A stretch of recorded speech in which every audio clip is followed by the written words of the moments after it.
এটা ডাঙৰ অসমীয়াৰ বিৰুদ্ধে ষড়যন্ত্ৰৰ ঘাটি এটা ৰাজীৱ ভৱন পৰিণত হৈছে। তাত অকল এণ্টি আছামিজ কামবিলাকে চলি আছে, পুৰা অসম বিৰোধী। আৰু মই এনে একো কথা নকওঁ যেনেকৈ মানুহে ভাবিছিল এনেই কৈ আছে নেকি। আজি আপোনালোকে গৌৰৱ গগৈক সুধিব যে তেওঁৰ পৰিয়ালত পাকিস্তানৰ বেংকত কেইটা একাউণ্ট আছে। মই আজি খালি হিণ্ট দিছোঁ আপোনালোকক। তেওঁৰ পৰিয়ালৰ একাউণ্টত আজিও পাকিস্তানত ৰানিং আছে বেংক একাউণ্ট চলি আছে। মই 8 তাৰিখে কমেই, খালি আপোনালোকক এটা হিণ্ট দিছোঁ। যি মানুহৰ বেংক একাউণ্ট পাকিস্তানত থাকিব পাৰে, সেই মানুহ কিমান ডেঞ্জাৰাছ হ'ব আপোনালোকে খালি ভাবি চাওক। 8 তাৰিখৰ কাৰণে 8 তাৰিখলৈকে ৰখক। কিন্তু মইতো কওঁতে মোৰ ওপৰত কোনেও কেছ কৰিব সাহস নকৰে। মোৰ ওপৰত ক'লে মই কৈছোঁ 9 তাৰিখে কেছ কৰিম। মই যিবিলাক কওঁ মোৰ ওপৰত কিয় কেছ কৰিব সাহস নকৰে। আজি যে মই 2 মাহৰ পৰা কৈ আছোঁ মোৰ ওপৰততো কোনেও কেছ কৰা নাই। কিয়? তেওঁলোকে জানে যে কেছ কৰিলে উল্টা বিপদত পৰিম। আজি মই কৈছোঁ যে পৰিয়ালৰ পাকিস্তানতো বেংক একাউণ্ট আছে।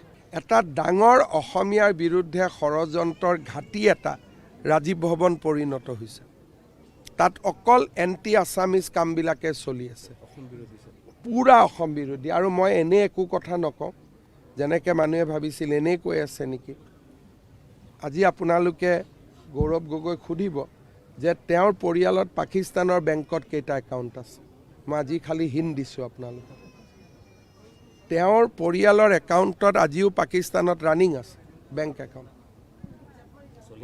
চলি আছে। মই 8 তাৰিখে কমেই, খালি আপোনালোকক এটা হিণ্ট দিছোঁ।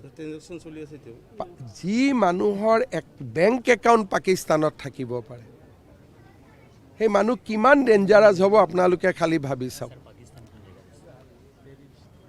8 তাৰিখৰ কাৰণে 8 তাৰিখলৈকে ৰখক। কিন্তু মইতো কওঁতে মোৰ ওপৰত কোনেও কেছ কৰিব সাহস নকৰে। মোৰ ওপৰত ক'লে মই কৈছোঁ 9 তাৰিখে কেছ কৰিম। মই যিবিলাক কওঁ মোৰ ওপৰত কিয় কেছ কৰিব সাহস নকৰে। আজি যে মই 2 মাহৰ পৰা কৈ আছোঁ মোৰ ওপৰততো কোনেও কেছ কৰা নাই। কিয়? তেওঁলোকে জানে যে কেছ কৰিলে উল্টা বিপদত পৰিম। আজি মই কৈছোঁ যে পৰিয়ালৰ পাকিস্তানতো বেংক একাউণ্ট আছে। এটা ডাঙৰ অসমীয়াৰ বিৰুদ্ধে ষড়যন্ত্ৰৰ ঘাটি এটা ৰাজীৱ ভৱন পৰিণত হৈছে। তাত অকল এণ্টি আছামিজ কামবিলাকে চলি আছে, পুৰা অসম বিৰোধী। আৰু মই এনে একো কথা নকওঁ যেনেকৈ মানুহে ভাবিছিল এনেই কৈ আছে নেকি। আজি আপোনালোকে গৌৰৱ গগৈক সুধিব যে তেওঁৰ পৰিয়ালত পাকিস্তানৰ বেংকত কেইটা একাউণ্ট আছে। মই আজি খালি হিণ্ট দিছোঁ আপোনালোকক। তেওঁৰ পৰিয়ালৰ একাউণ্টত আজিও পাকিস্তানত ৰানিং আছে বেংক একাউণ্ট চলি আছে। মই 8 তাৰিখে কমেই, খালি আপোনালোকক এটা হিণ্ট দিছোঁ। যি মানুহৰ বেংক একাউণ্ট পাকিস্তানত থাকিব পাৰে, সেই মানুহ কিমান ডেঞ্জাৰাছ হ'ব আপোনালোকে খালি ভাবি চাওক। 8 তাৰিখৰ কাৰণে 8 তাৰিখলৈকে ৰখক। কিন্তু মইতো কওঁতে মোৰ ওপৰত কোনেও কেছ কৰিব সাহস নকৰে। মোৰ ওপৰত ক'লে মই কৈছোঁ 9 তাৰিখে কেছ কৰিম। মই যিবিলাক কওঁ মোৰ ওপৰত কিয় কেছ কৰিব সাহস নকৰে। আজি যে মই 2 মাহৰ পৰা কৈ আছোঁ মোৰ ওপৰততো কোনেও কেছ কৰা নাই।